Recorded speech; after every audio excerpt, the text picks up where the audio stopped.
కాదండి. మందులంటే మీ జబ్బులకు వాడే మందుల గురించి నేను చెప్పటం లేదు. మీరు నోరు కట్టుకోకుండా ఇష్టం వచ్చింది తినేస్తుంటారు. ఎక్కువ పచ్చళ్ళు, మిరపకాయ పచ్చళ్ళు, ఊరగాయ పచ్చళ్ళు, పచ్చళ్ళు పచ్చళ్ళు పచ్చళ్ళు పచ్చళ్ళు. ఈ పచ్చళ్ళు తిన్న వాళ్ళకి కిడ్నీస్ పోతాయి, కడుపు జబ్బులు వస్తాయి. తినొచ్చు, నువ్వు వయసులో ఉన్నప్పుడు తిన్నావు. 40 దాటిందంటే నువ్వు జాగ్రత్త పడాలి. 40 ఏళ్ళు దాటాయనుకోండి, మీరు తినడంలో జాగ్రత్తగా ఉండాలి. మాటి మాటికి బర్గర్ తీసుకురా, కేఎఫ్సి తీసుకురా, ఆ రోడ్డు మీద ఆ రోడ్డు పక్కన అమ్ముతాడు ఆ పానీపూరీలు తీసుకురా. అలాగే రోడ్డు పక్కన అమ్ముతుంటారు, నూడిల్స్ అమ్ముతుంటారు. ఆ రోడ్ల మీద డస్ట్ అంతా అందులోకి వెళ్తుంది. వాడు వాడే పెద్ద స్టార్ హోటల్లో వాడే నూనె డబ్బాలతోనే వీళ్ళు కొనేసుకుంటారు. ఎర్రగా అయిపోయి ఉంటుంది అది. ఆ నూనెతో వీళ్ళు వండేస్తుంటారు. ఆ వాసనగా మీరు అక్కడ నిలబడి తినేస్తుంటారు. ఇక మిమ్మల్ని ఎవరు బాగు చేస్తారు? మిమ్మల్ని ఎవరు బాగు చేయలేరు, మీరు బాగుపడరు కూడా. రే తింటే బయటికి వెళ్ళి ఆ బడ్డీ కొట్టు దగ్గర బజ్జీలు తినాలరా అంటాడు. చాలామంది అండి ఈ బజ్జీలు, బొండాలు, సమోసాలు ఇవి మంచివి అనుకుంటున్నారా మీరు? అస్సలు మంచివి కావు. మీ నాలుగు మంచివి. నాలుగు దాటిందంటే కడుపులోకి వెళ్తే మంచివి కావు. నాలుక దాటినంత వరకు పర్వాలేదు, రుచిగా ఉంటుంది నీకు నాలుక మీద. గొంతు దాటిందంటే మీ ఆరోగ్యానికి హానికరం. కనుక తిండి దగ్గర నోరు కట్టుకోవాలి. తినేయాలనిపిస్తుంటుంది, తినేయాలి. షుగర్ ఉన్నాను అనుకోండి, వాళ్ళకున్న జబ్బెడు తెలుసా? మాటికి తినాలి పంచదార అనుకుంటారు. మాటికి స్వీట్లు తినేయాలి. స్వీట్లు పంచుతున్నారు అనుకోండి ప్రార్థనలోను, షుగర్ ఉన్నా 2 స్వీట్లు తింటానంటారు. ఎందుకంటే ఊరకే వచ్చింది కదా, తినేయాలి. ఏ అమ్మ అలాగైపోయావని అడిగా అనుకోండి, ఏం చెప్తామండి మరి షుగర్ అని చెప్పావు కానీ ఉరక తింటావని మాత్రం చెప్తున్నావు. ఆ షుగర్ని షుగర్తో ఏమైనా చేసి తినేటివే. వద్దండి.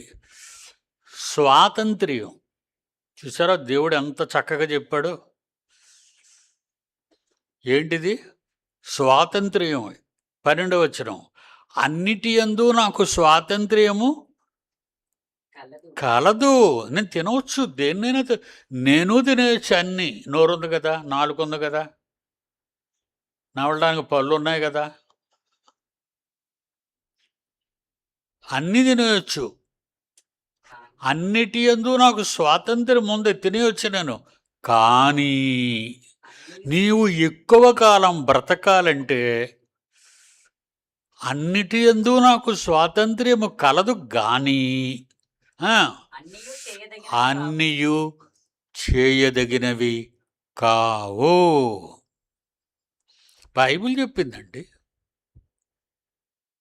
అది నీ ఆరోగ్య విషయంలో కావచ్చు, నువ్వు పరలోకం వెళ్ళే విషయం కావచ్చు, నువ్వు భూమి మీద నుంచి నరకానికి వెళ్ళిపోయే మార్గం కావచ్చు. బైబిలు ఒక చక్కని ప్రామాణిక ఆరోగ్య గ్రంథం. ఒక సెమినార్లో అయితే ఏది తింటే దేని వలన శరీరంలో ఉన్న రోగాలు వస్తుంటాయో చెప్పాను చాలాసార్లు. ఎముకల వలన, పేగుల వలన, కిడ్నీల వలన, గుండె వలన ఈ అవయవాలు చెడిపోవడానికి కొన్ని కారణాలు ఉంటాయి. అవి నువ్వు తినకూడదు, అవి నువ్వు ముట్టుకోకూడదు. తినొచ్చు, నువ్వు నీ కోసమే దేవుడు చేశాడు. మరి దేవుడు మా కోసం చేశాడు కదండి, మమ్మల్ని తినకూడదు అంటారా? అంటే పంది టైప్ అన్నమాట. ముత్యాన్ని చూసి నిన్నొచ్చి చీల్చేస్తాయి, అది దాని అర్థం. ముత్యాన్ని చూసి తొక్కడం పెద్ద పొరపాటు, చెప్పినోళ్ళు చంపేయడం రెండో పెద్ద పొరపాటు. కనుక చాలా జాగ్రత్తగా ఉండాలి. అన్నిటి యందు నాకు స్వాతంత్ర్యము కలదు. ఇవి చెయ్యకూడదు, అవి చెయ్యొచ్చు, ఇవి తినకూడదు, అవి తినొచ్చు, అన్నిటి గురించి నాకు స్వాతంత్ర్యం ఉంది. నేను తినవచ్చు, తినాలనుకుంటే తినవచ్చు. కానీ ఏమన్నాడు? అన్నియు చేయదగినవి కావు.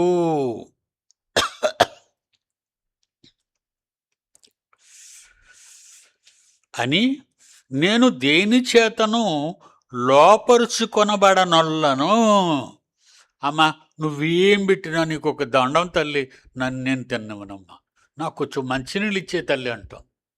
ఎవరైనా ఇంటికి వెళ్ళి కానీ కాఫీ టీ ఏం కావాలని, వద్దమ్మా స్వీట్ నేను తినకూడదు, నాకు మంచినీళ్ళు ఇచ్చే గ్లాసుతో అంటారు. అది సంస్కారం. అది అంటే నువ్వు బాగుపడ్డానికి.